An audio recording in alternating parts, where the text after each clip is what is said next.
பழனி தண்டாயுதபாணி திருக்கோவிலில் 192 kilo 984 gram பொன் இனங்களை தங்க முதலீட்டு திட்டத்தில் முதலீடு செய்யும் வகையில் அமைச்சர்கள் பாரத ஸ்டேட் வங்கியிடம் ஒப்படைத்தனர்.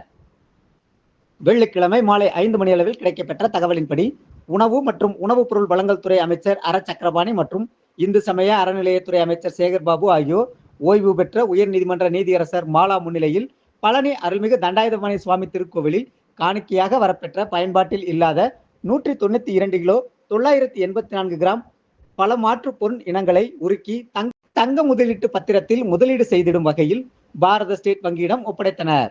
இந்நிகழ்ச்சியில் பழனி சட்டமன்ற உறுப்பினர் ஐ. பி. செந்தில்குமார், சுற்றுலா பண்பாடு மற்றும் அறநிலையங்கள் துறை முதன்மை செயலர் டாக்டர் சந்திரமோகன், இந்து சமய அறநிலையத்துறை ஆணையர் ஸ்ரீதர், பழனி சாராட்சியர் கிஷான்குமார், கூடுதல் ஆணையர்கள் டாக்டர் சுகுமார், திருமகள், இணை ஆணையர்கள் மங்கையர்கரசி, வான்மதி, மாரிமுத்து, கார்த்தி, பாரத ஸ்டேட் வங்கியின் பொது மேலாளர் தா. திவ்ய தேஜா மற்றும் அலுவலர்கள் கலந்து கொண்டனர்.